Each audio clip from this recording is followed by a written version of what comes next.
What's up, guys? Ho, ho, ho. Ho, ho, ho. Merry motherfucking Christmas. This is dropping on Christmas, so we're in the jelly spirit. Damn, I wish I had a Santa hat on. I know, same. You guys, oh my God, Merry Christmas, Happy Hanukkah, Happy Kwanzaa, Happy happy, happy holidays. holidays.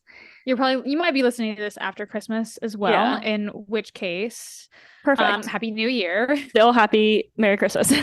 Yes, still Still, Christmas. still Christmas. Um, You this is our guys, last episode of the year, and not to mention our last ever official whiskey and water episode. I might shed a tear. Ugh, it's But it's like it's emotional. so nice because it's like we're like emotional about this being our last whiskey and water episode. Imagine if we like were stopping the podcast completely. And for those Oh who my are God. here, we're just rebranding into a social. It's literally still us. Nothing is changing. We're Nothing's just like changing. Just the we're name like is we're gonna changing. try. The The name name is is changing, changing, but that's a big but deal. still, it's a huge deal. Big deal. For 4+ years of whiskey and water, and like It's the end. evolution, growth. Like it's just time. It's the end of an era. It really is.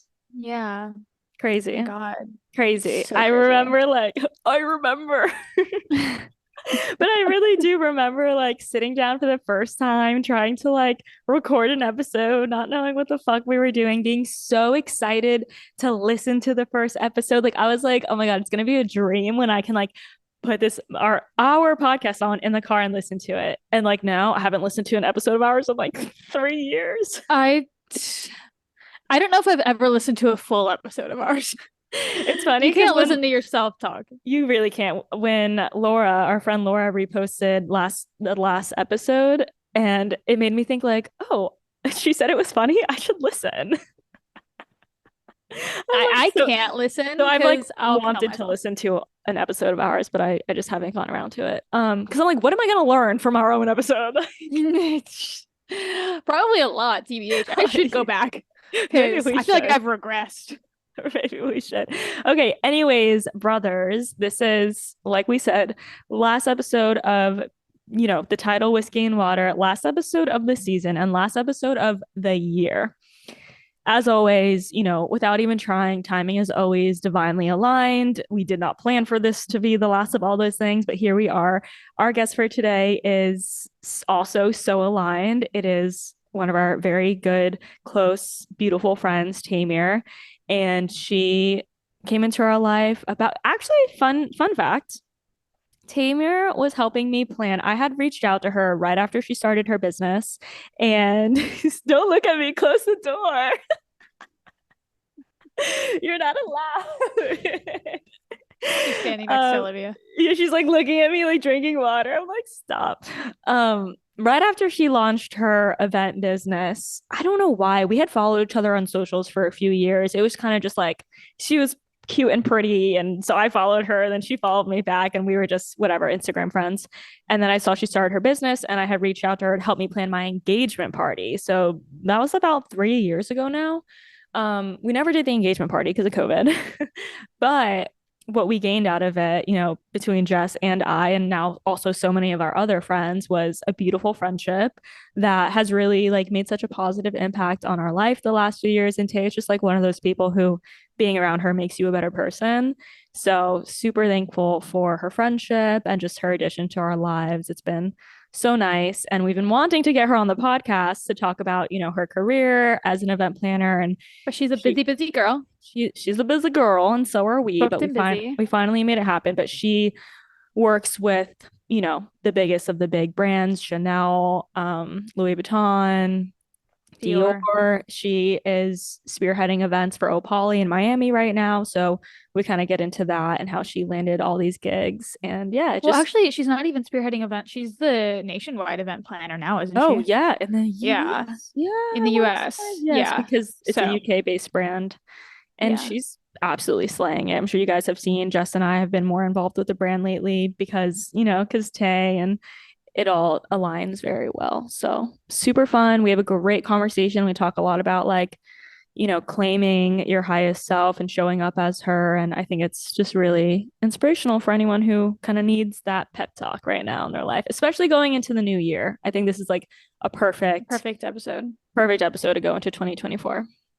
Fully agree. But before we get into all of that, we have some fun updates. And, like we just haven't caught up with you guys in a while. And we figured we'd make this a little bit of a longer intro to catch you guys up on our lives and kind of going into the new year. Because it's going to be a little bit before you get an episode from us, just as we, take the holidays to restructure and, before we fully roll out our new rebrand.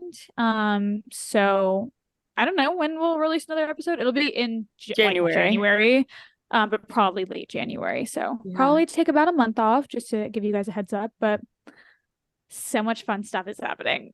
So much fun stuff. I mean, here we are at the end of 2023. It's crazy. And I know like it's so cliche. Everyone says it like, oh my God, this year flew by, but truly did. Like this 2023 definitely has felt like the quickest year for me. Of course, looking back, like so much happened and it's like it wasn't that quick, but it really does feel like we were just, I mean, this time last year we were getting ready for Hawaii, Jess. That's crazy. Crazy. Hawaii both feels like it was yesterday and also like it was a year ago. Totally. Yeah. I miss Hawaii, man. Yeah, Hawaii was so good and it was really such a perfect like send off into this past year. But yeah, tell me, give me a spark note for 2023 and how you feel like you had some huge life changes. So, Dude, 2023 kicked my fucking ass. Yeah. It was hard, like really hard. And, like I've shared a little bit about my struggles on the pod in previous episodes, but like just kind of like looking at it from a bird's eye perspective. And now that you're like out of it. Now that I'm out of the trenches, like I learned lessons that like I just didn't think that I was gonna have to learn at this stage in my life. And like I felt a lot of guilt around like learning these lessons that I felt like were kind of beneath me. But it just goes to show that like if you don't like, keep up with yourself and like do constant check-ins, that you can like very quickly, fall down into a dark place. And that's essentially what happened to me. Like I would say like fortunately, although I was in a really dark place, I remained objective about it the entire time. Like I knew it would pass because I mean like I've been there before. Like it's not, going through a difficult time has never been it's not foreign to me. But like, and I will say like I'm really proud of how I dealt with it, because I would say like in the past I think that it would have drugged me down a bit deeper than I allowed it to. But kind of even like what we talk about in this episode is that like, you just have to take action. You have to live with intent. You can't be passive. You can't be a passive, character in your own life. Like it's like we really only get one shot, and it's every single day. And like every single day we have a fresh start. Every moment we have a fresh start.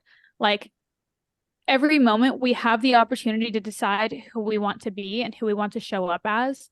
And as long as you put one foot in front of the other, like, because like no one's gonna pick you up. No one is gonna like lift you up for you. Like, of course, like you'll have like people in your corner, like there for you. But like, as far as like really getting yourself out of that like mental dark place. And I mean, then again, didn't try therapy, so can't speak to that. Like maybe a therapist would. But even a therapist only gives you the tools to do the work. Yourself out, do the work and get yourself out of that place. You have to do the work. Yeah. Like no one's going to do it for you. You have to pick yourself up. And like it was a really, really challenging year. What do you think your biggest lesson was from it that you took away? I would say it's that like no one's gonna do it for you. Like you have to do the work, and like nothing's gonna like be handed to you. Like you just like there's no way around it. Like the only way out is through. Yeah. And as hard as it is, it's so worth it. Like it's so, and also I would like, I've given you guys some brief updates on, the love life. And I know Liv and I have teased on like, there being someone in my life. And I don't think I've updated you guys on like that being official and us being, fully together. You guys, And I would say she's what? married. Um, so I got eloped. No, I'm kidding. They're eloped. She's pregnant. Wait, Nuggets got a little chicken on the way. No, Kidding. absolutely not. But I would say another huge lesson is not to settle because like I dated throughout this year. You guys know that I was seeing someone like really early on this year, and how that fucking panned out. But I will say that like one thing throughout this year is that like I did not settle. Like I chose me every single fucking time. Even like when I like really like thought it wasn't gonna like work out, and I was like, okay, I could be like alone forever sort of situation. And like I remember telling Olivia, I was like, I feel like I'm wholeheartedly feel like I could end up alone. And like just felt like unlovable and just felt like my person wasn't out there. And I'm so glad that like I continued to choose myself even when it was really, really hard and there was other people choosing me. I knew in my heart that like it wasn't right for me, even if I cared about them a lot. And like that was really hard because like past me would have been like, oh well, I like I care about them so much. I'm gonna try to make it work. I'm gonna try and look past these things. But the current me said no, I'm not doing that. Like I'm not gonna settle. Like again, I'd rather be alone if it's not with someone who like enriches my life in every single way that I need. And I'm so glad that I waited because, I did meet someone that I've never been, I don't want to be sappy, but like I've never been happier. I've never been treated this well. I've never felt so safe and so confident. And yeah, You so deserve it. I'd say that's my other lesson of the year. Period. I love Period. it. And that's like, life rewards you It really does. when you do make the hard choices and set those boundaries and make the decisions that will best serve your highest self. Like life will reward you. And like when you're like hyper specific with yourself about like what you are and aren't willing to settle for, Mm-hmm. like I as cliche as it is, like if you are looking for like you're single and you're looking for a partner or you're open to a partner, like genuinely like writing a list of your non-negotiables and like what you want, like and manifest that partner because then like if someone comes into your life and you're like, oh well, they have 7 out of the 10 things that I wanted, that's not that's still not your partner. Like is And it that gives you a good gauge too. It's like, yeah. okay, how hard do I want to try to make this work on paper? Like, is this even something that truly aligns with me or not? Yeah, exactly. So, just being hyper specific about what it is you want and what you're not willing to settle for. And, that gives you a really good like parameter for, Mm-hmm. attracting your dream partner Yeah, and or taking job inventory. or friend or Yeah, whatever it anything might be, really. house. Friendships. Yeah, and taking inventory is like, so important. Yeah. What would you feel like is your biggest lesson that you've learned this year? I would say not so much a lesson, just in reflection. And I haven't done like my full deep dive reflection of the year, but what first comes to mind is that this year was, I think, the first year that I've really felt like I'm stepping into the dream version of myself. And I feel like it's been the accumulation of the last 5 years of personal development and self work. And that's really cool to see because I felt very stagnant for a few years. And this year I'm like, really starting to embody that person and it feels Yeah. so good. And even going into next year I'm like, yeah, next year just feels like my year. So Next year is your year, like 100%. I'm gonna become a wife next year. That aside is crazy and a big part of like this past year and just planning a wedding and next year having my wedding, and just that like big celebration of life is really exciting. But I feel like this past year was big for me in a way that it was the first year that I don't feel I was burnt out every year before. And I didn't really realize, but this past year made me realize that the past 5 years I've lived in a constant state of burnout, Mhm. which is, I don't know, crazy because I feel like even I gaslight myself of like, you work for yourself, like you're not showing up somewhere. But still, it's almost like it's a mindset and it's a rat race in your own head of like having a never ending to do list. And I feel like as someone who is ambitious and like just productive and very goal oriented and to-do list oriented, it was like me against me for a long time in Yeah. my own head, you know what I mean? And like it was hard to give myself breaks. I would have like a lot of guilt surrounding that, like because there's just when you work for yourself, there's always something you could be doing, you know, and it's Yeah. still like that for me, but I've just really have experienced life not burnt out and realize how good it is on this side and realize I want more of it. And I feel like at this point in our businesses and in our projects, we are starting to get that leisure of having downtime, having space, and just rest, really. So I really appreciate that about this past year. And it's making me prioritize that going into next year is like kind of just giving myself the permission to not work as hard and enjoy. Yeah. Honestly, like I think that's like gonna be one of my big intentions going to next year is just enjoy more and work less. Cause I'm also like, it's also a never ending rat race. Like I've set goals for myself. I've hit those goals. At what point do you stop putting that pressure on yourself, you know? Yeah. So I'm really letting myself just like bask in abundance and not Yeah. needing more, you know, like not constantly seeking more. Cause if that's the case, like you're just never going to be satisfied. You're never going to give yourself Yeah. downtime. And like enjoy that like while you have it because we haven't always felt like that. You know what I mean? We haven't always been able to like relax into like Not at life and all. enjoying life. And like if at some point you say, I'm ready to kick it into next gear and I'm ready to like, work harder or like, pour into my work, then you do that. And like Yeah. you accept that season and you Right. appreciate it for what it is. But like if that's not your season, then like that's completely okay. And I think that like a really beautiful part of our business and like working with each other and even working with Anna is that like I think we really respect whatever season someone's in as well Mhm. because like we know that we're all human and we know that we'll all pull our own weight when weight needs to be pulled. So Mhm. it's like, if Liv wants to like well even for me right like let's use me as an example like me leaving to Australia for 6 weeks like I said like I don't want to like work as much and both Liv and Anna were like cool like if we need to like we'll fully like pick up the slack and like if we need to durn things we'll durn them and like like the same goes for anyone else that like wants to enjoy their life for a little bit Yeah. because like Yeah.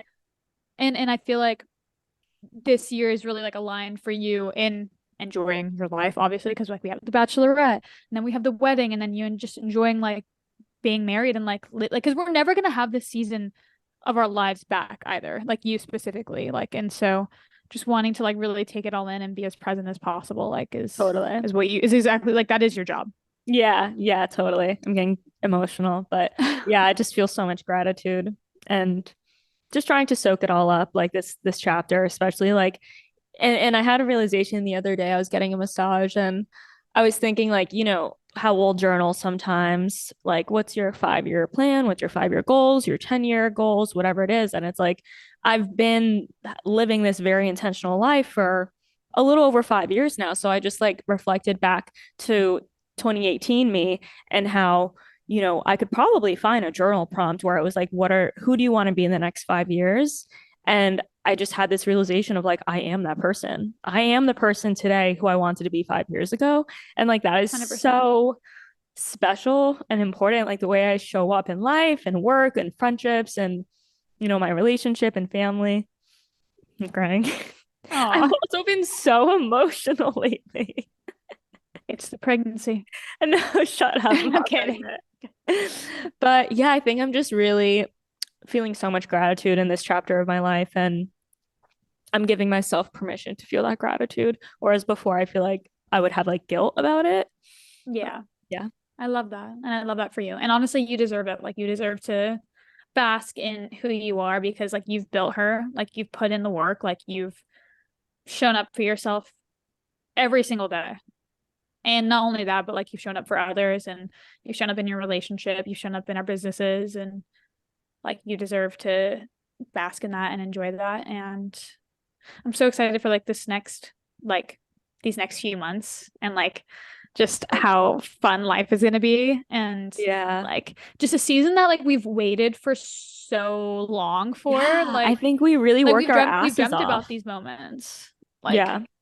I think we really worked our asses off the last few years to like have this, and it feels great. yeah, 100%. Like we've worked for free and we've like worked thanklessly on our passions and our dreams, and it just is cool to I finally feel like we're reaping the benefits of our of our labor, Yeah. the fruits of our labor per se. Yeah. And honestly, like I'm really excited just for like the direction of our like company and like the direction of like just our lives in general. Like it's, and what we have like being planned and in the works for SOAM. And like if we've talked about this a little bit, but like feeling so confident about like what we're doing and like what we're providing to the world, and like being genuinely like proud of it, Mm. versus like photography is great, like mood was great, but it didn't, like it wasn't changing like the world, and It wasn't changing lives. wasn't necessarily changing lives, in the way that socially ambitious has in such a short period of time. And honestly, Yeah. even for myself, I think I just need to like kind of take a step back and really like appreciate that and what we've done, because I think we become a little bit like numbed to it. But even just like today, like Taylor, who was our past assistant slash project manager, now turned socially ambitious graduate who launched her own company. Her company went live today, and in her post of like on like the business page of like we're now live, like she thanked Olivia and I and was like, I literally would not be here if it was not for you guys, and I'm so like grateful that you guys took a chance on me. Yeah. And And like that's exactly what I'm talking about when later in the episode I say like by you living your truth and your highest power, your highest self, you are positively impacting other people. Like it is actually the most selfless thing you can do for others is yeah, by living in your truth. yeah, and like it's just Pursuing your truth and like, going for your goals. Like, yeah, because you allow others like the space to do the same, like. yeah. And obviously like in no way are we like taking credit for what Taylor's done, but like it's just crazy that like through us living our lives, like it's it's fully led to where she is right now. And obviously like, and again, that's not to take credit, but it's just to show like that The impact. the series of events that occurred for this to unfold is just crazy. And the stories that we get from different students in the Facebook group every day is just so inspiring and so beautiful. And I'm just really Yeah. proud of the work that we've done. And it's such a butterfly effect too, because like now that we that Taylor is doing that, like she's going to now hire other assistants to help work under her, and she's also helping influencers, increase their revenue, and that's changing Dude, their she lives. just And got like it's she just changing got an it's changing influencer a lives. $40,000 deal. Like she just got an influencer a $40,000 deal. That's gonna change that influencer's life. Yeah, Like totally. she said that before, like in before, like I remember she was telling me about this influencer, and she's like, I'm having, she reached out to us. She's like, I'm having a really hard time getting her brand deals, blah blah blah blah blah. And I gave her some tips on like how to be creative about it. And like even just that, like that's like the influencer was like not getting brand deals.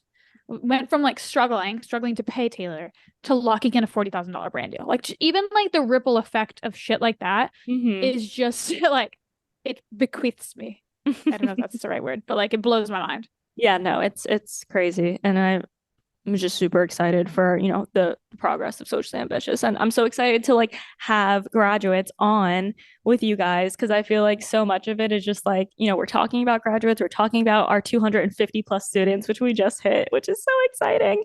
We haven't even launched, it hasn't even been a year. So it's just so cool. But to actually get them on and to like share their journey and their experiences, that's something I'm really, really excited about. So you guys have that to look forward to for next season for our first season of Socially Ambitious podcast.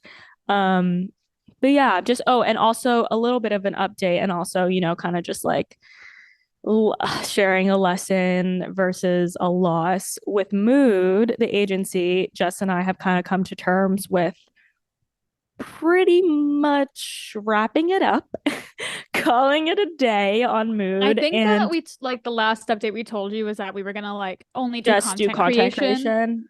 Yeah. which like I don't, we're like leaving the door open, and Yes. we're not shutting the doors, but we're shutting the mental doors. Yeah, we are turning You our brain know? off.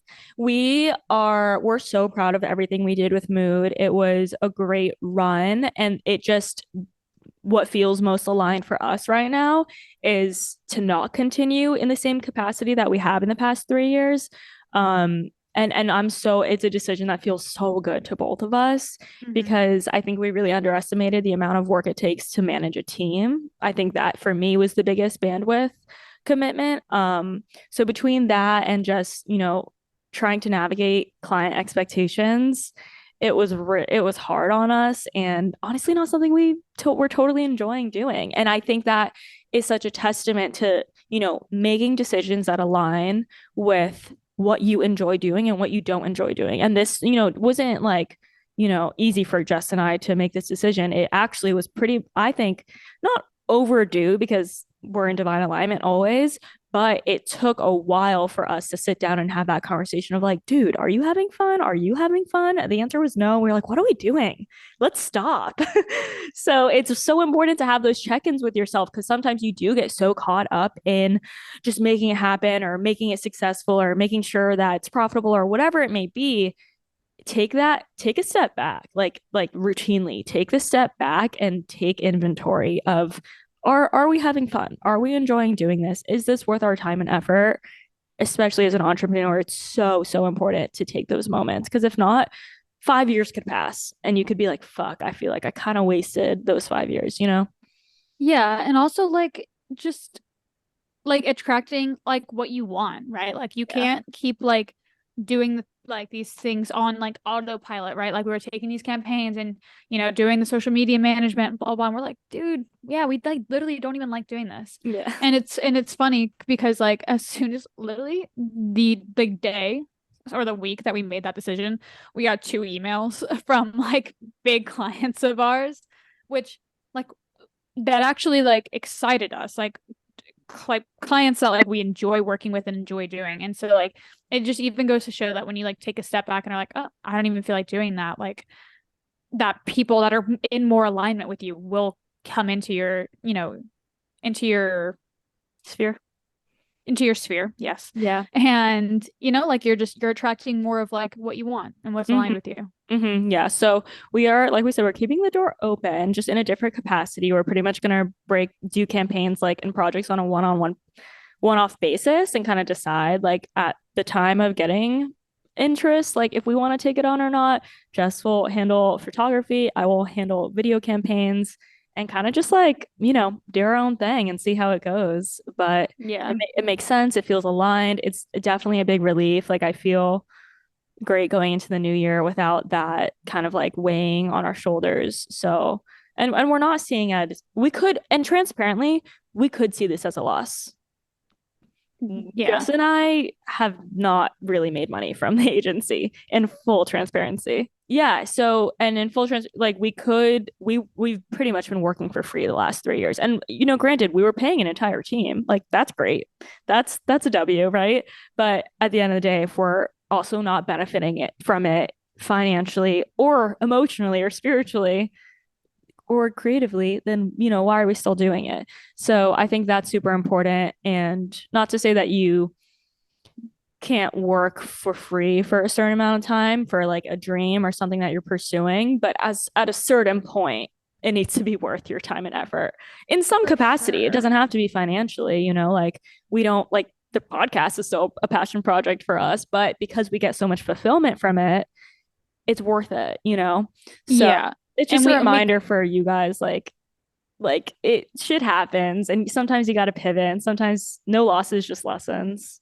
Yeah, and like you do have to like constantly take inventory, and like the podcast is something that we've like taken inventory on, and like that's why we moved to 2 episodes a month, bi-weekly, because weekly was burning us out, and that's why we've like made the decision to, pivot to it being a socially ambitious podcast because like that's what feels good. And like you just have to be like willing to evolve with your business or you'll, look back and be in the same place years later. Yeah, and not feel bad about it too. I think like the main reason we want to share this is just like don't feel bad about pivoting or don't feel bad about stopping something. Like that's not a failure. We're not seeing mood as a failure by any means.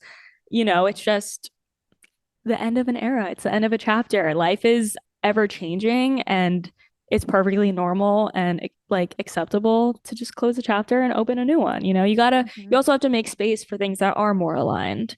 If you keep trying to make everything work, you're not going to be able to take anything new on. And I think that's like the beauty of life and entrepreneurship is that you just don't know what's ahead of you, but you have to close some doors to open some others. 100%. And like even just like on that, like obviously like I've always loved photography, but like I like doing it on my terms and like I like editing the way I want to edit and like not worrying about like everything looking like super perfect and retouched because that's just like not like what it is to me. Like that's not what the art is to me. And even like with just attracting opportunities that are more aligned. Like I get to go shoot a beautiful retreat in Guatemala and I'm like being flown out to shoot it and like, obviously going to be able to enjoy this retreat for free. And like even just opportunities like that, like I'm just so thankful for because it still allows me to do what I'm passionate about doing, but on my own terms. Yeah, 100%. Okay. I feel like that wraps us up for our long-winded catch up. Do we quickly want to do random Amazon purchases before we get into the interview? Yes, I'm down. And I don't know if I don't think have I told the brothers that I'm going to Australia? Like fully? Yeah, I think we've like mentioned it in passing, but feel free well, I to go to expand. Australia. So when we're filming this, I will have been in Australia for a few weeks. Oh my gosh. Yeah, but I will be in Australia for 6 weeks total. With her boo. So excited. He Her met the boo. fam. He met the fam a couple weeks ago at Thanksgiving. Got the approval, got the A-OK. Love it. And yeah, now we leave to Australia very soon. And yeah, I'm excited. Yay. So excited to live vicariously through you. So excited. Okay. My random Amazon purchases are this oversized wearable blanket. It's so funny, dude. I was gonna buy you one as soon as you left, and then like you show up on the next call in it, and I'm like, damn, that bitch moved fast, bro. I did. Okay, so when I was in LA, I was unwell. I got like some sort of stomach virus or food poisoning, and Jess had this like, what is it, a Snuggie? Like a Snuggie. Yeah, it's a Snuggie, which like I've seen them, they've been around for years, but like that was my first time wearing one. And I was like, bro, I'm sleeping on this. It healed me. So I bought one for myself. And then Tyler last week bought one for himself because he kept stealing mine. But we're obsessed. We're full on. We're Snuggie people now. Shout out to that being the only thing that my ex gave me. Yeah. That was useful. Yep. Yep. Okay. So mine is a present for my man. But so he has a vintage Defender, like classic car, and something that he's always he's a dreamer. He's a dreamer. He likes talking about doing a lot of different shit. But one thing that he wants to do in the new year when we get back from Australia is he wants to mount a squat rack on the back of his Defender so that like we can like go do beach workouts and shit. Fun. And like because he loves like doing workouts at the beach and like just like he wants to like be able to like fill the Defender with like a bunch of like workout gear. We go do workouts, like invite people to come, like just so I bought a squat rack that we are going to mount. He doesn't know this yet, but that we're gonna mount on the back of the Defender. Oh, that's so fun. Yeah, that's my random Amazon. It's like this person squatting on the fucking thing. It's so funny. One more random thing is handle grip nail brush because like y'all's nails be nasty and it's really important to like scrub under that shit. Yeah, so true. you know? Honestly. Let me see if I have anything else random. I have an AirPod Max to headphone jack for the airplane. Wow. Um, I don't know how anyone, like, if you guys have AirPod Maxes, you need these covers. Yeah. They should come with these covers. Yeah, they should. Like, they're like the little ear muff covers, especially because like if you're a girl and you're wearing makeup, like it Yeah. gets on How them. else are you supposed to clean it? Yeah, because it's like fabric. So that's just a little pro tip for you guys. All right. Shall we get into Let's get this? into it. All right, Hope you brothers. guys enjoyed our extra long Yeah. intro. Extra long, extra strong. Squirt, We love squirt. you guys so much and enjoy this interview. We know you guys will, and we'll see you on the other side. All right, you guys, we are here in our half virtual, half in person whiskey and water studio, finally completing our whiskey, water, and tequila group chat. We have on our very dear, beloved, one of our besties, Taymir, and we're so excited that this day has finally come. So So excited. we have so much to get into. This is literally years coming. And it just feels so right for this to be our last official whiskey and water episode. And Tay has just been such a like integral part of the last few years of our lives, such an amazing addition to our friendship circle. And she's also a fucking baddie. And She's I also a can't wait to baddie. she's also the baddest. And not to mention, she is, you guys know, you are who you surround yourself with. So naturally, she's a baddie, but also just an amazing businesswoman, amazing entrepreneur. We look up to her in so many different ways. We've also commandeered her loft as Whiskey and Water's unofficial studio. So I'm sure this isn't the first time you guys have seen her studio if you guys are watching. But we've, shared so much of her studio, and people always respond to our stories and they're like, "Where are you guys?" And it's like, of course, that would be Tay's loft. So we are so excited to have her joining us here today. If you see us tagging T Creative Loft, this is Taymir's home and workspace, but we'll let her answer all the questions. But before we get into it, introduce to the people who you are and what you currently do, and then we'll go from there. Sure. It's long-winded. Hi. Wow. Okay. Let me start by saying I'm so honored. And also, like, I know we're close, but I'm nervous.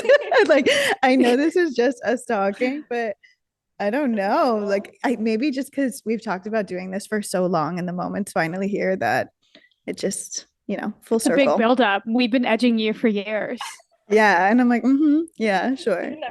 Here we are. Finally here. Yeah. Well, hi, whiskey and water audience. I'm Tequila, also known as Taymir. um, I don't even know, where do I begin? Where do you begin? Tell us about who you are, your background, and kind of just like reverse us into like where you started and how you got to where you are. Okay. Briefly, and then we'll go into the details. So, super briefly, a bit about me and my career. I basically took passions and turned them into profit through events and through curated experiences, taking moments that I love and found dear to me and monetizing them through event planning, experiential marketing, etc. I have my own event planning company called Taymir Creative. I also do the events for Opali and a few other amazing clients. What else do? I have my loft, and then I dabble in influencer things here and there. He's also a poet. Don't let her sleep that one under the rug. I will not forget that part of my identity. I am claiming that. Yes, I am also a poet, and this is newly introduced into my life since last May. Love it. Thank you so much for sharing. For the curious career girlies, I feel like you've made such a name for yourself in event planning. I think the Opali job is obviously a huge brand name that a lot of people know about. But even before that, and currently, you're still doing events on the side for Dior, Chanel, Louis Vuitton. So huge client names, like dream client names. So I'd love to know, where one, is it something that you studied in school? Where did you go to school? Two, how did you go from, that part of your career where you were just studying something to working with Chanel? Yeah. Yes. And I will say, brothers, because I know you're curious. Yes, the Opali job was a huge win for us too. Tay really took one for the team and, put me and Liv on. So we gotta shout her out for that. I'm really fortunate too that so many of the people that I work with all the time, I align with on a love and friendship level. So it's such an effortless work life balance transition. So it doesn't feel like even putting my friends on. It feels like our lives just effortlessly flow in the work and real world. So true. They do. Yeah. What did you study in school? So I studied hospitality and event management at UCF. Never finished. Oh, Dropped out. So nice. Did you know that? Yeah. So, and I will say, yes, I studied it, but I didn't really go to class. I didn't really go Dude, to. I mean, hot take, you don't learn shit in college. It's all experience. I will say college is great for some people and it's not for everyone. I don't think it's a one size fits all. I did not fit that mold. I would attribute most of my success to always working.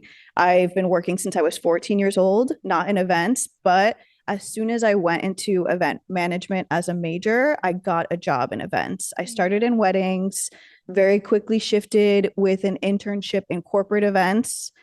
Corporate events consumed my life, and I was in that until COVID.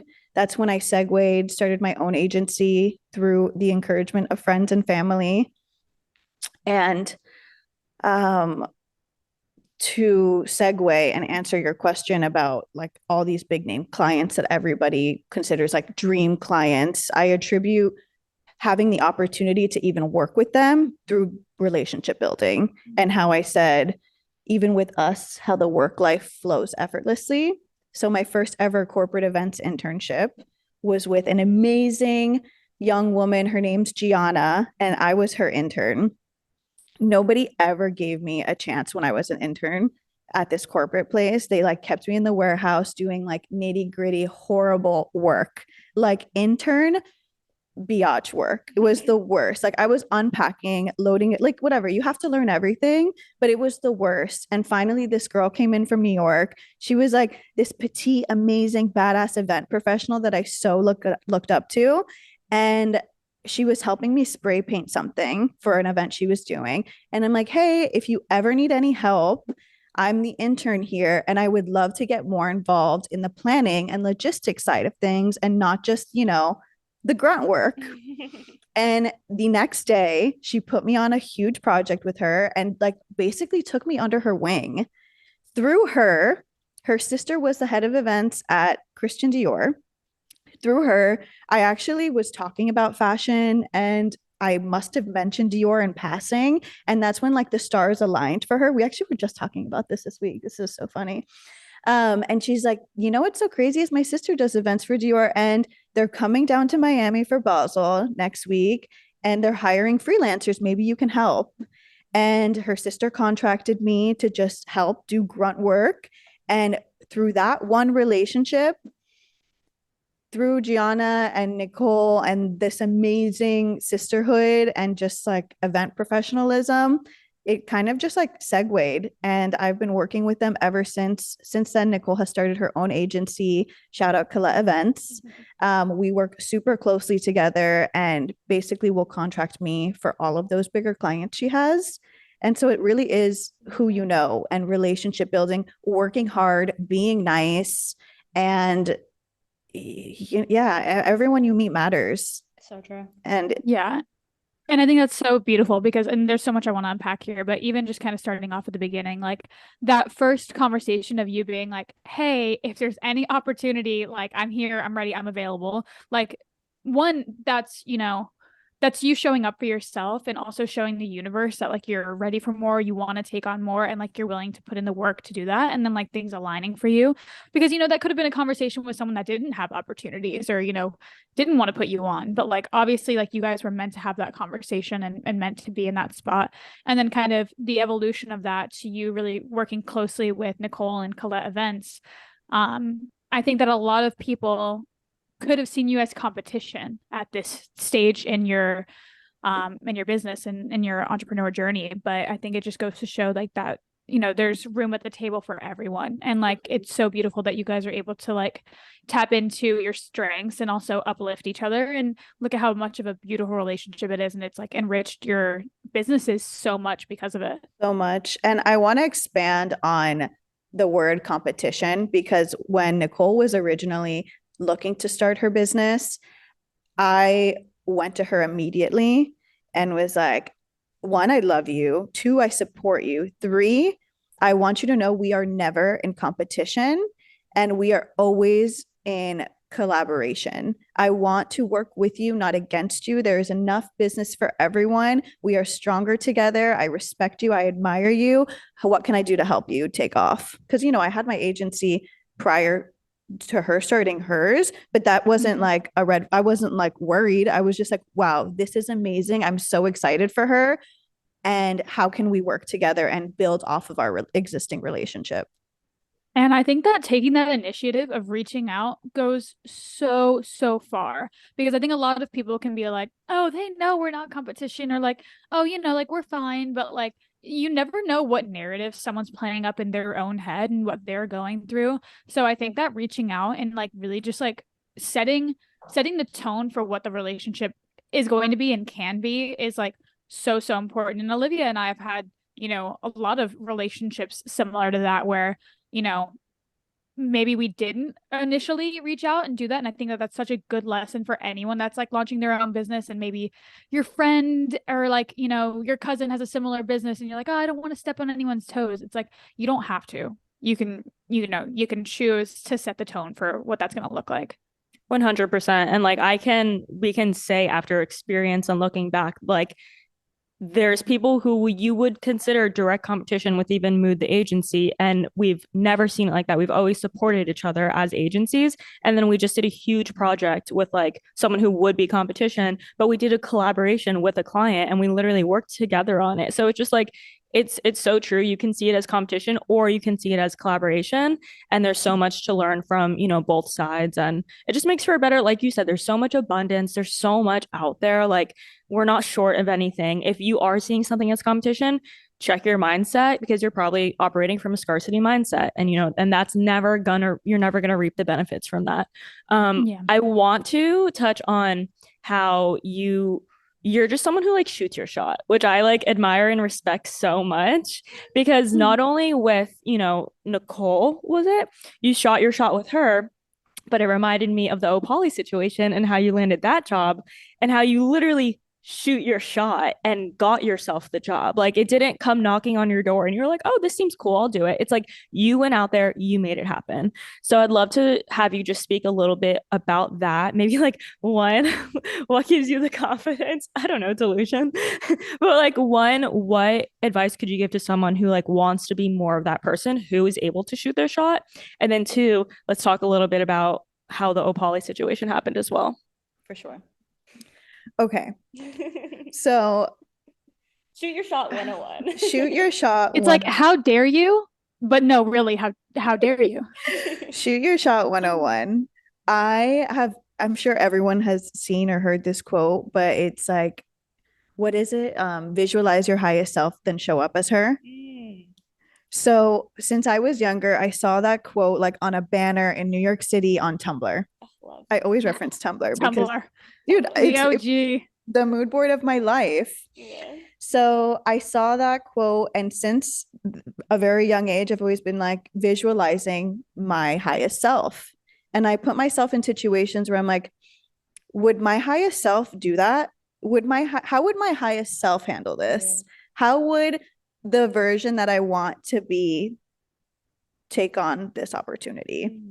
So it's almost like, I wouldn't say delusion, but operating as the woman you aspire to be, because you are already that woman in another timeline. Yeah. So claim her, be her, show up as her. Because what really stops you from being that woman is action. That's it. Yeah. And once you make the action and the effort, you're her. You embody her. So I show up as her. Yeah. Just by action. Just by action. And just knowing, like, what if you didn't? What, like, that's not that's not safe, or what's the right word? What am I thinking of? That's not doing you're doing yourself a disservice by not showing up for yourself, by not making Yeah. opportunities for yourself.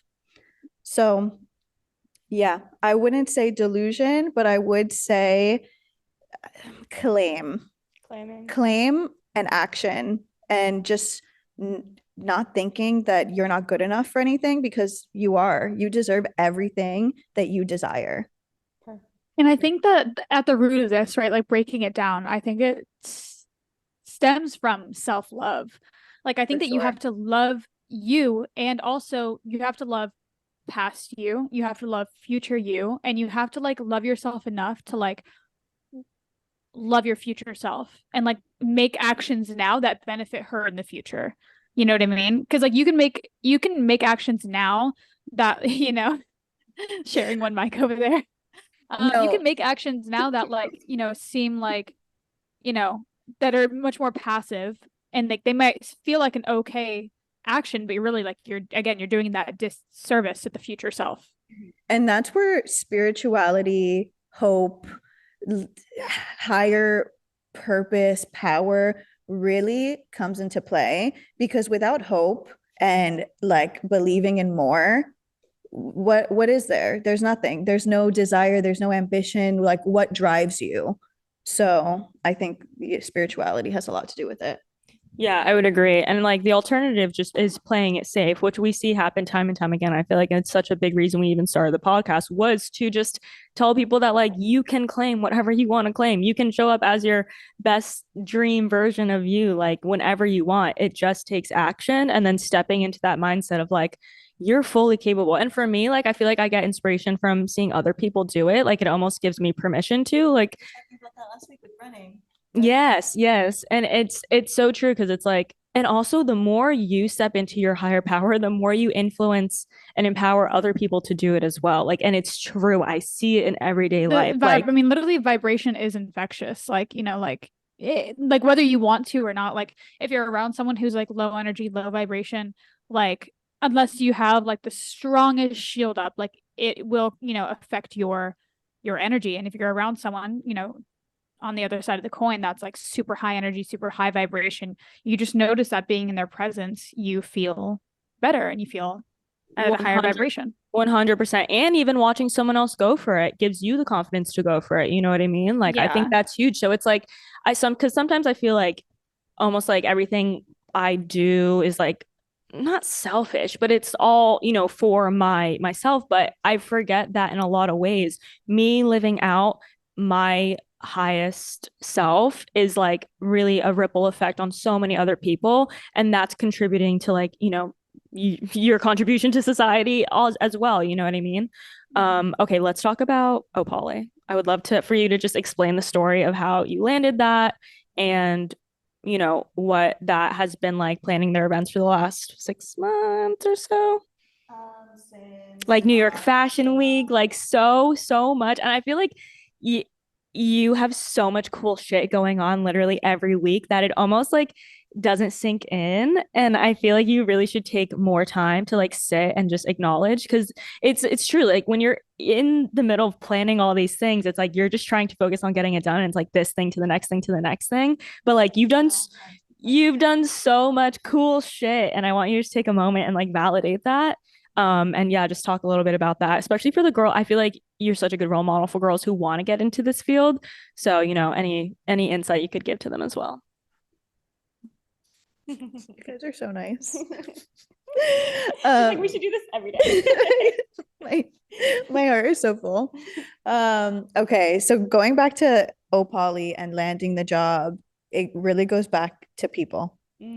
It people, place, and time. Yeah. So the Opali opportunity aligned in a really interesting way, in the sense that I was out with friends celebrating Coachella.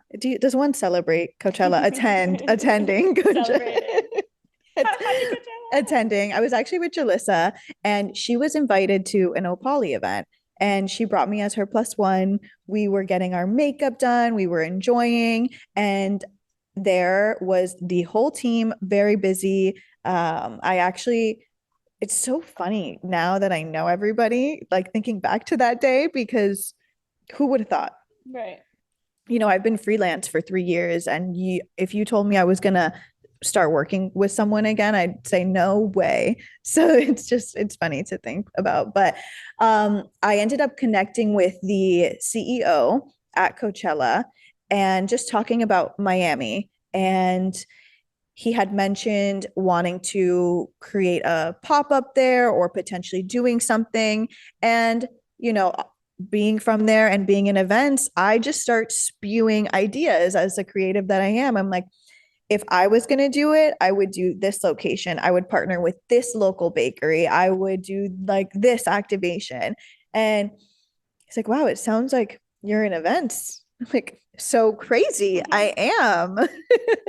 And when you were having this conversation, did you know like low key that you were like kind of No, pitching yourself, or were you just spewing? no. I was giving information from love, like from the sake of having it and wanting to share it. Like I am, and I actually preach this to everyone. Like there is a time to gatekeep, gaslight, and girl boss, but when it comes to having like so much information that could help people with like something as simple as like activating in Miami, that's something as a creative I'm happy to share because it costs me nothing. Like I know it's like my IT, and I know that it's so Yeah. valuable, but I also know how valuable it is to just like share. Yeah, And and it's not like you're like doing any like hard labor. You're like, no, I'll give you the insight, give you the tools, do it yourself, like, or like don't, here's a like, free 15-minute consulting session. yeah. Okay, so you're having this combo with him, and he's, I don't even know if he remembers this conversation though, because I am passing, it was like, we met. And he was like, what? So, but also he could, I don't know. That's why I'm like, I don't know what is worth sharing, but I'll let you guys decide.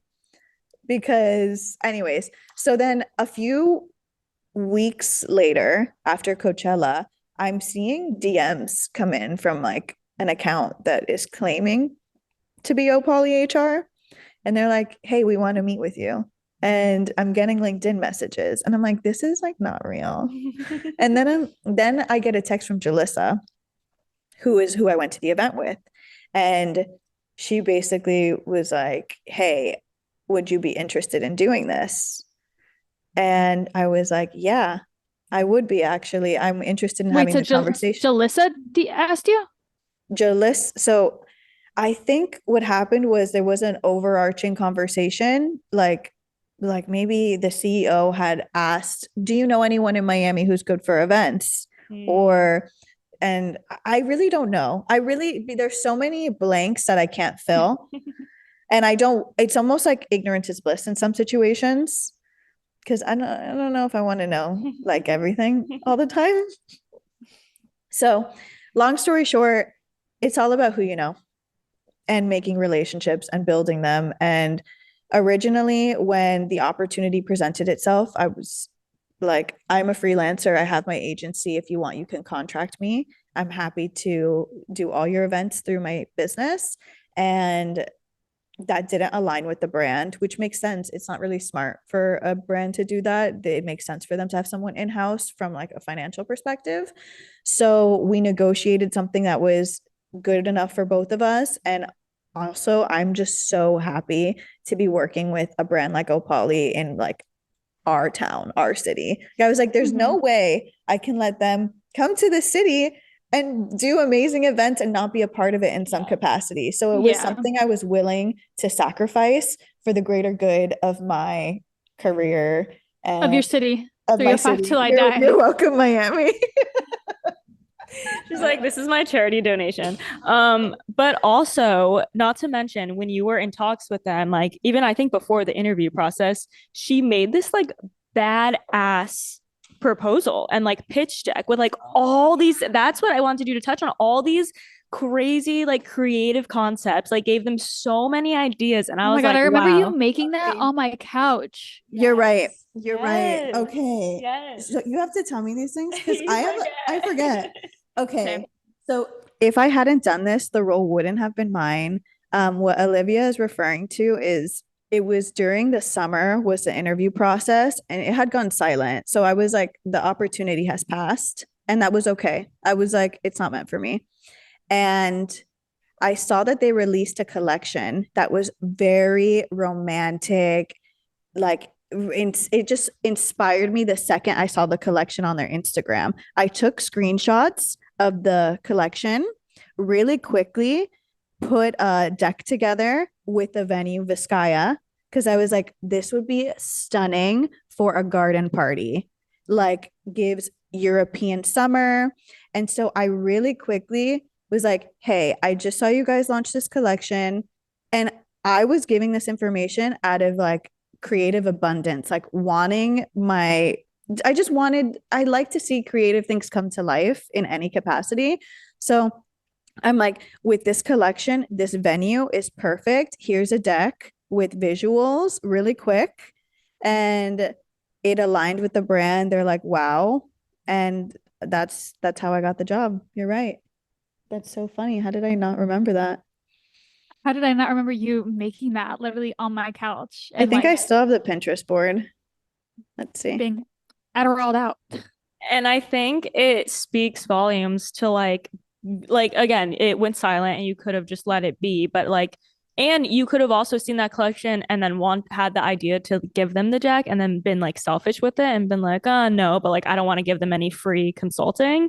But like the generosity, and that's a perfect example. The generosity like ends up really paying you and paying off in the end, you know? So Yeah. love that.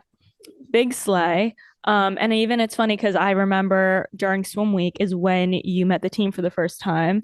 And that week we were just like, oh my God, this is crazy. And you're like, I think at the time you didn't know for sure. Oh no, you had just gotten hired. So we were just like, oh my God, like this is crazy. This is a new chapter. Like you're working for Opoly. Like that's fucking badass. We went to the show. Like they had us come to the show and do content. And now I do content creation for Opoly because why wouldn't I? It makes sense. And it's just so cool. It's so cool. It's definitely like it's so full circle. It's really cool to see like the concepts that Tay has pulled off. Like the events have been just stunning and it's just really cool. And I'm always looking forward to see what's next.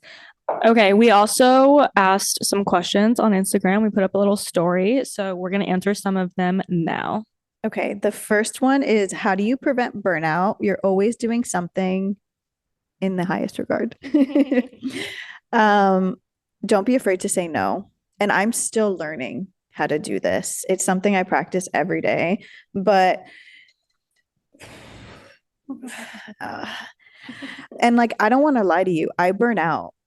I burn out every 2 weeks. Every 2 weeks I have like I cry in my car all the time. So when I so real. Like I don't want to say like I am not the face of burnout prevention because I'm burnt out girl. You're like I'm the face of burnout. I am like the face Good of question. Let me know when you have the answer. like let me If you guys have any tips. Let me go seek some psychological help and see if I can get a good answer for you. Okay, the way I keep going, because it's not I do burn out, but it's like when my exactly, how do I recuperate? How do I fill my cup up? How do I keep pushing? And I would say I make a lot of time for myself. I spend a lot of time alone. I write. And when I tell you that writing heals and helps me create the space that I need internally and mentally to show up for my work, for my friends, for my family, for myself, I would say writing, time alone to reflect and just like recover and find something that inspires you. So, like, there are times where I'm down so bad, where I'm just like, I look in the mirror and I'm like, what is the point? No, literally. I'm like, why do I exist? I'm serious. And then I pick myself up, I put on a little outfit, and I force myself, no matter how much I don't want to do it, to like do something that like creates dopamine. So it could be action. running. Yeah, action. So I'm like, I'm down. I'm burnt out. I'm unwell. So today I'm going to try and create joy. Like, I'm going to take 3 hours to spark serotonin in some capacity, whether that's writing or running or flirting or like watching the So true, Quinn. sunrise. Make space for joy. Yeah. And you have And to choose it and seek it because it doesn't just exist. yeah. It doesn't. Yeah, can't relate. It's just like this When you joy say manufactured. manufactured, processed, this is Processed chemical. high fructose corn syrup. Run 40. Not natural. Blue 5. When you say writing, what does that look like to you? Because I think a lot of people hear like journaling, writing, blah blah, and like they get to it and they're like, "Okay, I'm gonna journal today." They look at a piece of fucking paper and they're like, "You guys are like, what the fuck are y'all writing?" You know what I mean? Like, where do you start? What does that look like? And mini plug for Olivia's journal club. I live and swear by my morning pages. And okay, I don't know if you haven't heard of the Artist Way. It's a guided like journal prompt book, but I think everyone is a creative and everyone is an artist in some degree. Yeah, oh look, it's on my table. And even if you don't get the journal and the book and you don't decide to do the whole artist way process, I highly recommend doing morning pages. What it suggests is 3 long pages of brain dumping, stream of consciousness, unconscious thoughts. And it could be 3 pages of, I don't want to be here. I don't want to write. I have nothing to say. Or you can see what comes out. And it's kind of crazy because sometimes you're writing and you'll be, it, every time is different. But long story short, it opens up and expands you as an individual and helps you just get through things or maybe analyze something you didn't realize was there. Like, I don't want to write today. Oh my gosh, I don't want to write today because I need to write today more than ever. I'm not feeling good. I feel alone. I feel like I have like no one to talk to. I'm down. And then you expand and suddenly you realize the problems at hand and it makes it so much easier to come up with solutions. And chances are you may have come up with your solution just by writing. And by the end of those 3 pages, I am like a new woman.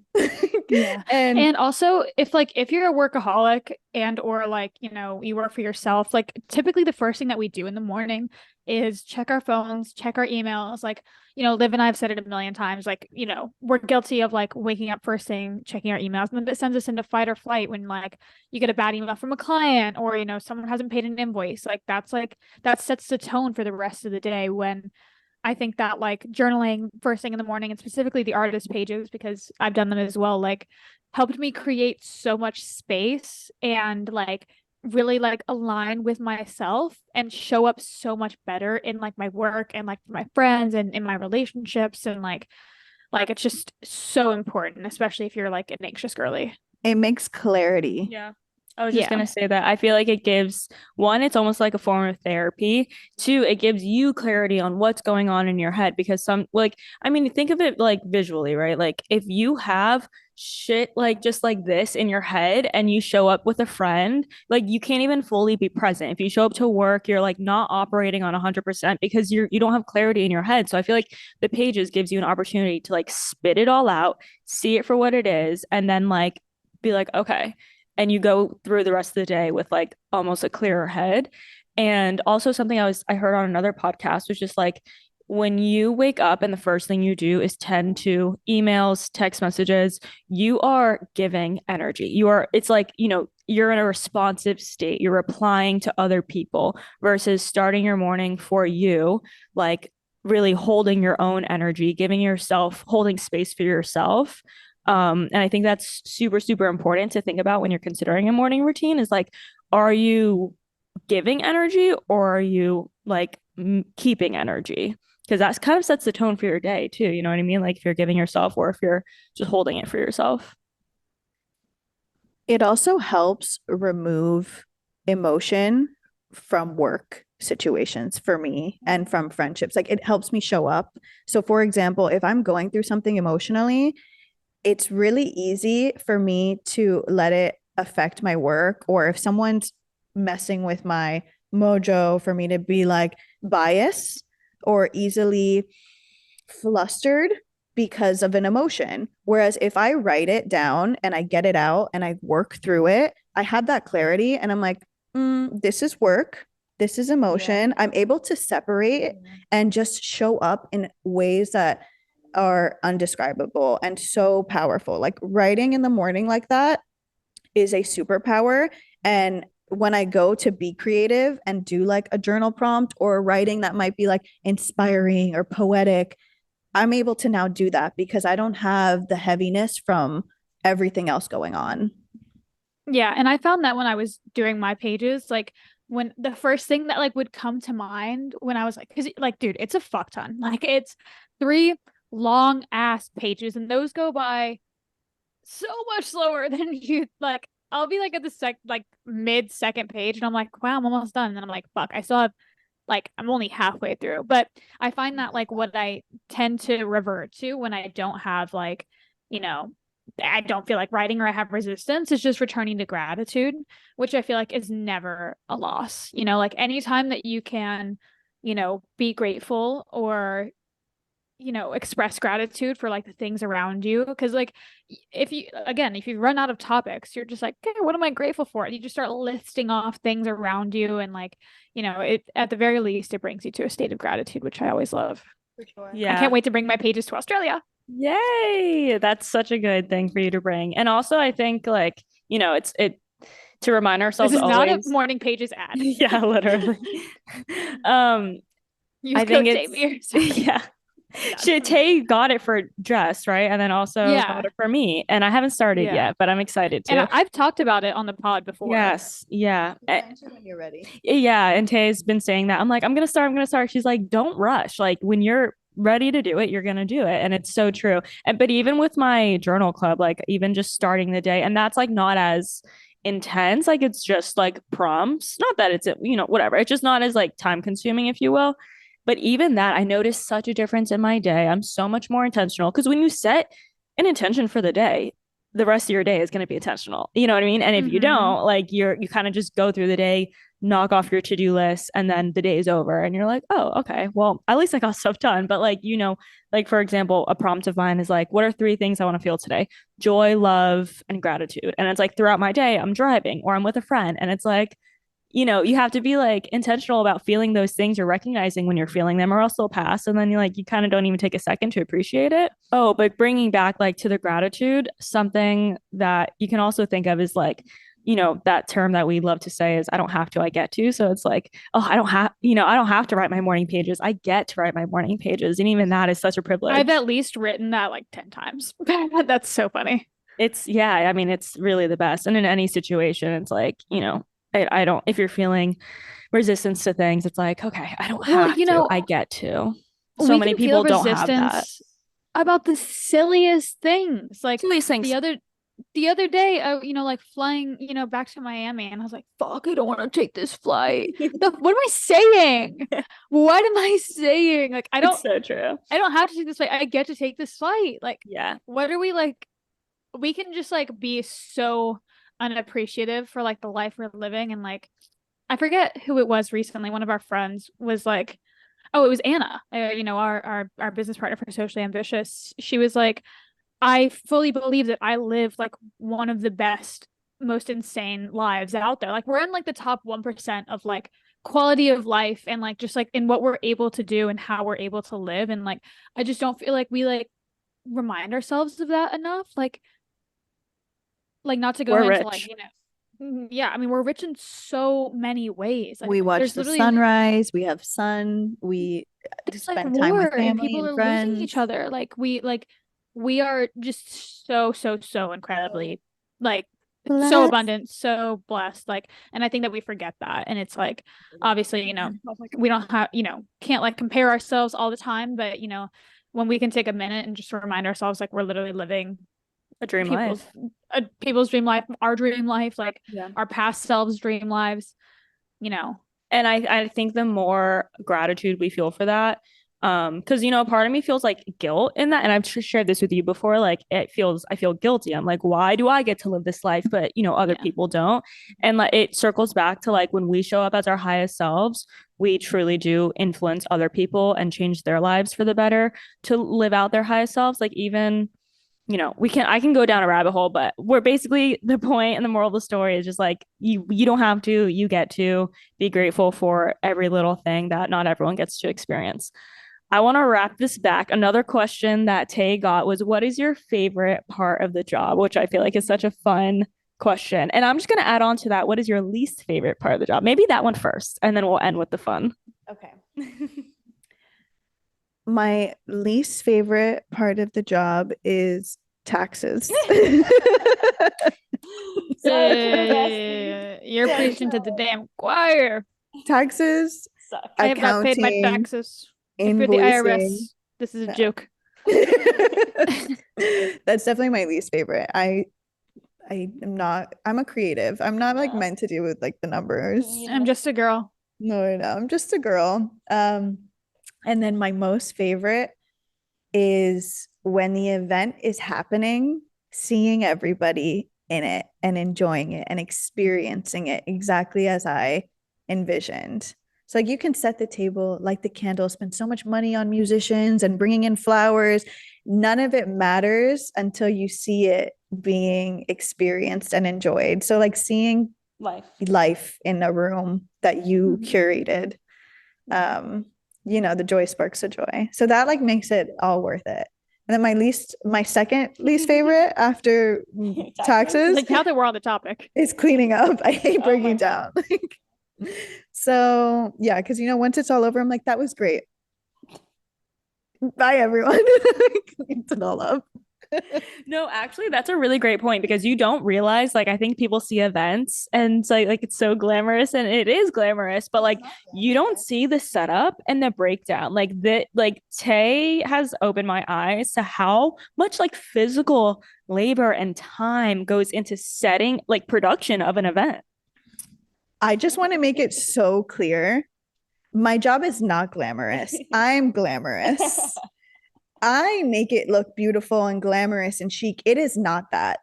When I tell you, like, I have spider veins on the back of my legs at 21 years old. I'm not 21 now. I'm just saying I've had them because of events from like there have been days you don't sleep. You don't sleep. You're on your feet for hours. You're running around. You're sweating. You are doing labor like a construction worker. It is not glamorous. It is romanticized. And I just want to make that so, so clear because I have a lot of girls who come to me like, I love your life. I love what I see. And I'm like, that's the highlight, babe. Like, just because you want to attend events doesn't mean you're made to be an event planner. So that's where it needs to be separated. No, I'm like, are you willing to like inhale dust and dirt and maybe like fumes for like it is just so glamorized and I love it. I attribute to the glamorization of it because I'm not a complainer. I'm not going to like that's the beauty of it. And I always say that I think I'm good at this because I grew up in a chaotic life. And so it's taking chaos and unorganization and turning it into something so beautiful for everyone to enjoy. So the glamour is for everyone else, but the reality is not that. Just to be clear, for all my girls who want a career in events and like marketing and fashion and whatever this world is, it is much more than it seems. Also, not to mention, like during the event, you're like putting out fires, and not only are you putting out fires, you're doing it in heels. Yeah. And like running the fuck around. Yeah.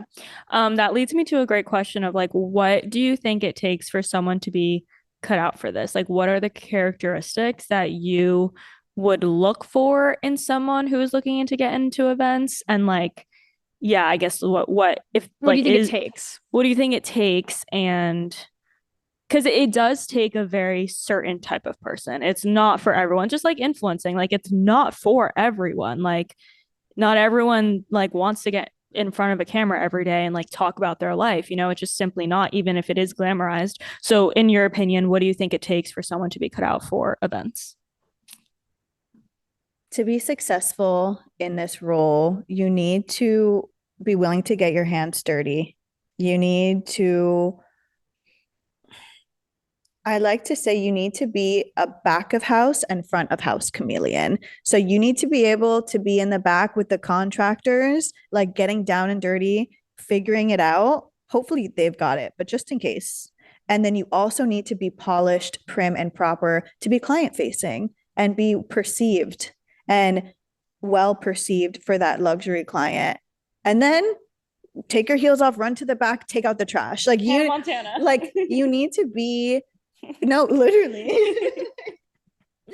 You need to be willing to shapeshift and comfortable being like the giver and the receiver, like, because you're managing so many moving parts. So yeah, it's very interesting. So I would say, and I don't even think, like you said, willing to be like, the chameleon. I think you have to be like, I think it's like a non-negotiable. Like you've got to be willing to get down and dirty. And also like, because, again, like you said, like how you've, contributed to the glamorization, like you have to like be the glamour girl, and you also have to be, getting down and dirty and lifting shit. Literally. And what Liv say? She said be the construction worker, but I want to expand on what you said about ego. This is an egoless job. Ego out the door, as well as being solution oriented. Those are like major qualities. Yeah. And can you expand on like why someone would need to be egoless? Egoless in the sense that you have to be willing to be back of house, take out the trash in your heels, and like you're not above anything. You're not above anything. You're not. You are there to serve. Like it is a hospitality role. And I'm not saying, because I've taken the trash out in my heels. I'm not going to do that every time because like I have help now, but I will do it if no one's there to help me. And that's a part of the job. It's an egoless role. You have to be able to like, and it's like wanting to. It's like, I don't take out the trash because I have to. I take it out because I want this to be good. And like, I know it needs to be done. So that's where taking action, being solution oriented, not having ego, like going to anybody, to a stranger and saying, can I get you a glass of water? Can I get you anything? Yeah, because you're serving, you want to create an experience for everyone. And that's what makes it special and like makes it worth it, because after people will leave and be like, I had the best time. I felt seen. I felt safe. It was smooth. And it's not that it was all of those things. It's that you made it that for everyone. Okay, this has been an amazing combo. Just to wrap the whole thing in a pretty little event planning bow, I would love to know. I would love to know what you see is next for Taymir Creative, for your event planning journey. Yeah, let's start there. Or even I would love if you touched on the loft a little bit. We haven't talked about the loft yet, which I think is so important.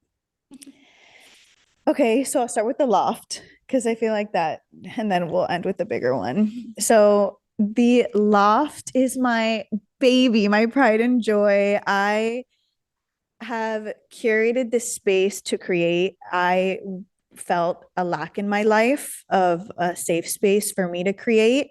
And so I created one with the hopes of sharing it with a creative community. And so that's the loft. It is meant for experiences and tastings and dinner parties. And it's not meant for everyone. It is like curated special, and it is for creatives and available for bookings. But it's for the girls who get it. It's for the girls who get it. And I sift through bookings to confirm that it aligns, because it is a safe space for me. And but it is meant for creative. So I'm excited. If you're a creative in the area and you want to create here, there's like an art studio, there's whatever you want, we can make happen. Like that's what it's meant for. podcast Love. episodes, music, everything. And I just have to say, it's such a manifestation of taste to have this space, like, because this happened about 6 months ago, about the same time as Opali, and she literally manifested this space and then made it happen, and now here we are, and it's so normal to us now, but like it's huge. I mean, well, we had seen it. Like you had showed us like the listing, like or something really, really, really similar, like a year ago. And you're like, "This is my dream," and I was like, "Dude, we gotta make like I don't care how we gotta do it. You gotta make this happen, for sure." And then I remember like we were spending a lot of time out here in LA, back and forth, and like around the Coachella time. And yeah, I remember you showing me this place, and you're like, "I think this is it. Like, I think that this is my space." And I was like, "It's gonna be fucking wild if you get that space and just like look like." And it is wild and it's so beautiful. It's like literally like it's a manifestation of you. It's like it's just so aligned with you and so beautiful. Thank you. I really did manifest it, and seeing it and living in something, like physically living in something that I manifested for so long is crazy. Crazy. It's so crazy. So, but that's the power of claim and action, because of course I manifested, but there's also action and work behind it. So that goes to show so much.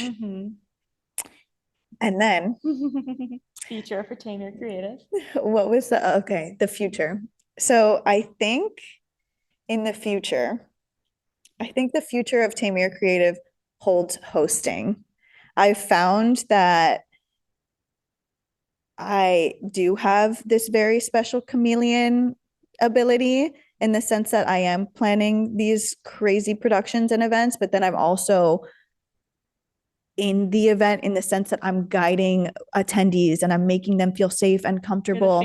Yeah, and I'm sort of becoming the face of events easily without realizing, hosting people, just because I have that natural hostess energy where I'm like, oh, even I was at an event a couple of weeks ago and they're like, are you hosting this? Just because I was like, oh, did you see that feature over there? Did you get your hair braided? Or did you try this cocktail yet? And they're like, no, did you put this event on? And I'm like, no, but you should go experience that. Yeah. So even when I don't do the planning of an event, I'm finding that I'm like naturally hosting. So I see an interesting transition into hopefully maybe the hosting space. And of course, I'm going to continue to do my events. I love them, but I'm excited to make this shift of hosting. That's what I'm claiming. Well, I mean, even like Friendsgiving was so beautiful. So like even the table setting was just so beautiful, so well done. Like I feel like that's obviously so aligned for you, and excited to see what comes of it. Yeah, but like, can you imagine even if I outsource additional planners to do like the operations, and then, for example, like it's a dinner party for another brand, and you like all my friends show up, influencers show up, guests show up, people I don't know, and I'm like, hi, nice to meet you. I'm Taymir. I'm the host of this event. I'm so excited that we're here together to celebrate X, Y, and Z. Please enjoy this. Can I get you that? Like it just comes so second nature to me. Yeah. So it would be like such an interesting segue. Yeah, it just feels like a branch of like what you're already doing. Right. Yeah. It's tapping in. It makes sense. Yeah. Well, so exciting. We love a little transition that feels, we love an aligned transition. You know what I mean? And that's like what we've been preaching for so long with the podcast. All of our episodes are like all of our seasons have been aligned transitions, even with this being our last episode. Such an honor to have you on for our last official Whiskey and Water episode before we transition to Socially Ambitious. But this has been so amazing. You guys, if you want to follow Tay and follow The Loft, where can they find you at? At Taymir Terrell, events at Taymir Creative, and The Loft at T Creative Loft. And if you want to keep up with my poetry, it's super emo. But it's me. It's an extension of me and my emotions. That's Taymir's poetry. Love. All right, you guys. I think that just about wraps us up. That wraps us up for the year. That wraps it up for the year. See you guys next year in 2024. My gosh. See you in 2024. We Thank love you Angel, guys. for having me. You're so welcome. Thank you for coming on. Love you guys. Love you, brothers. Have an amazing Love you, new year. brothers. Bye.